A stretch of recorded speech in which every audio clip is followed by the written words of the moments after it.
The first huge thing that I love about crafting with a heat gun just like this one is that you can easily unhot glue things. After gluing two pieces of cardboard together, all I have to do is blast one side of that cardboard with the heat gun until all of the glue underneath completely melts. Then I can easily realign my cardboard if it was misaligned, or simply take it all of the way off. Heat guns can do many other things as well, but if you are a crafter, especially if you like to work with hot glue, then a heat gun is a dream come true. Today we are going to be looking at the MaxxHEAT 200 watt hot air gun with a large LCD display, and this heat gun can go from 140 degrees Fahrenheit up to 1112 degrees Fahrenheit. That's 60 degrees Celsius to 600 degrees Celsius. And this is a full-sized heat gun, which means that it can get a lot hotter and cooler than the mini ones that you can get for a lot cheaper, and it also has variable temperature, which a lot of those do not have. Coming in just under $30 right now on Amazon with the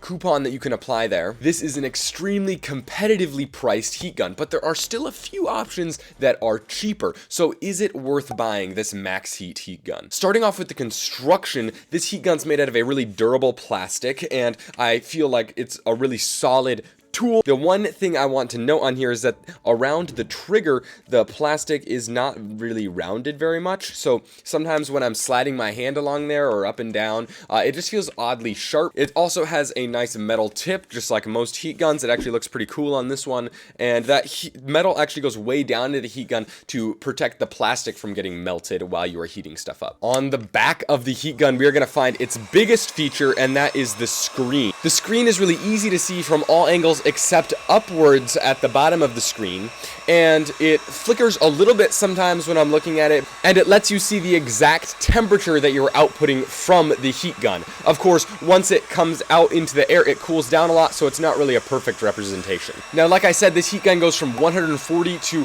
1112 degrees Fahrenheit, and that range is actually like 20 or 40 degrees smaller than some of the competitors, but I don't think that little bit matters that much. Next to the screen on the back, we will find the buttons, and these are what are probably the lowest quality part of the heat gun because they're just not the most like clicky things in the world, and they're not super easy to press, and actually they're kind of hard to reach. If I'm using the heat gun with one hand, I have sort of big hands, and it takes me a long stretch to get up there and use my thumb, so it's kind of a two-handed operation, which is a little bit annoying. However, MaxxHEAT does have a 1-year warranty on this heat gun for mechanical like defects on their part. You can press and hold the buttons to quickly move through all of the temperatures, which is really nice if you want to go from really cool to really hot quickly. You can actually press on both of those buttons for a second, and then that will bring up a little number display, and then you can adjust how long you want the cooldown of the gun to be.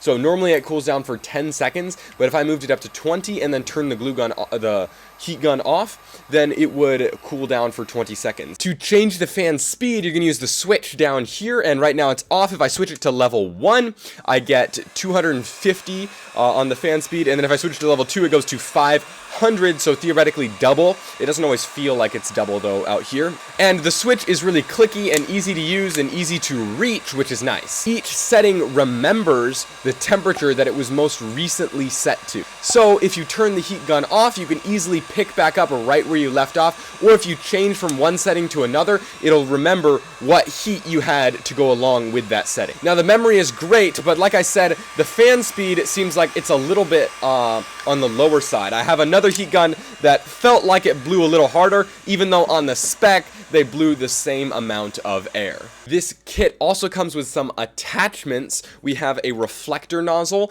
to help us get the heat reflected towards like heat shrink and things that we want to put right there, and that's the most useful if you have the gun just sitting on its back on the ground. You're also going to have a fishtail nozzle, which is good for wide flat applications, and some people like to use these like a scraper if they're trying to take paint off. And then you're also going to get a concentration nozzle, which has like 2 stages of making the air get a little bit tighter. and then also a reduction nozzle, which is even a more narrow blast of hot air. This is a pretty average set of attachments, but it allows you to do a lot more of variety of tasks with your heat gun. A couple other things to note is that this heat gun stands really well on its back without needing any sort of flip out stand, which is something that I really appreciate. But what can this heat gun do? Now, before I get into that, I want to let you know that there are links in the description below to a bunch of other videos to help you out with tools for makers, as well as a link to buy this heat gun right at the top of the description. Also, let me know in the comments below, what would you most commonly use a heat gun for? Or if you've already used one, share some wisdom and tell us what you use your heat gun for the most. Heat guns are super versatile, and this one is going to be able to do basically anything that another full-sized heat gun would be able to do, as long as you have the right attachments. A heat gun is going to help you with resin vases, paintings, removing adhesive paper, doing heat shrink on wire, definitely need a heat gun for that, and then heat shrink wrap as well, which is really cool because you can wrap not only things with heat shrink, but just normal plastic wrap. And also, this heat gun is going to enable you to bend PVC pipe really easily. So over here, I bent this piece all the way over, and I actually got a little aggressive and broke my way all of the way through it. Heat guns can also help you dry wood and defrost things that are frozen, or like bolts and stuff that are stuck. You could remove wax spills. Heat guns can help you with that, and even doing vinyl repairs. Craft embossing is another thing it could help you with. And then also, paint removal is a super common use for a heat gun, and that just heating up the paint and then scraping it off. Now, if you're a crafter, there are a couple other things you'll especially love about this. Like I said, you can unhot glue stuff, but then also you can reuse hot glue. So if you have a bunch of extra scraps of hot glue, and then use your heat gun to melt all of those on like a big flat surface, and then you can glue stuff onto it. Also, a heat gun can help you clean up those nasty little strands of hot glue that show up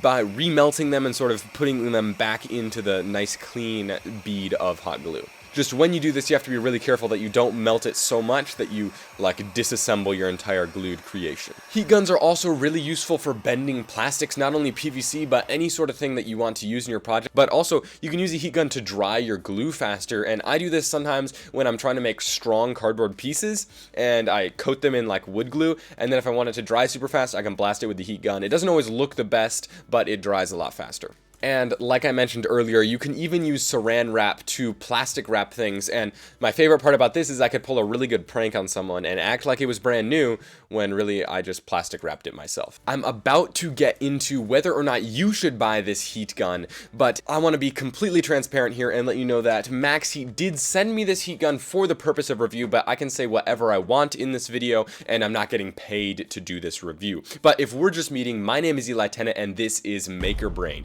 where I love to help you access and implement your creativity through hands-on DIY projects, as well as tool reviews just like this one to help you level up the tools that you need so that you can level up your creativity. So if you're interested in more videos like this, then smash the like button and subscribe down below. So should you buy this heat gun? Now, if you don't really care about having a digital display on the back, then this definitely isn't the heat gun for you. If you just want to be able to get things hot and sort of melt stuff, then I would recommend getting one that just has a random variable temperature. This is a Seek1 hot glue gun that's worked really well for me for a long time, but also MaxxHEAT has some cheaper options as well that just do that. Alternatively, you could even go with a mini heat gun that doesn't even have like a variable temperature if all you need to do is like shrink wrap small wires. Now, for those people that do care about having a digital display on the back and being able to read the exact temperature, then this is a much more appealing option because it's so cheap for that category. And it works well. It's a fine tool with fine value,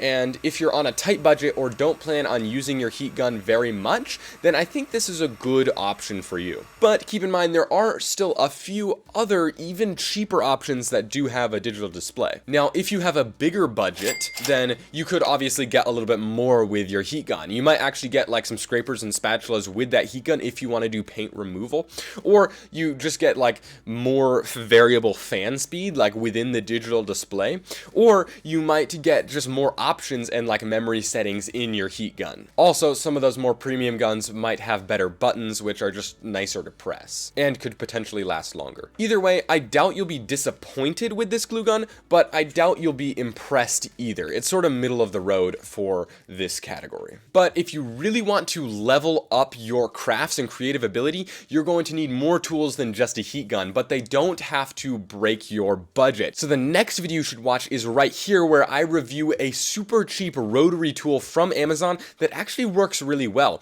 Or click on the link in the description to get this heat gun from Amazon. As always, my name is Eli Tennant, this is Maker Brain, and I will see you in another video. God bless.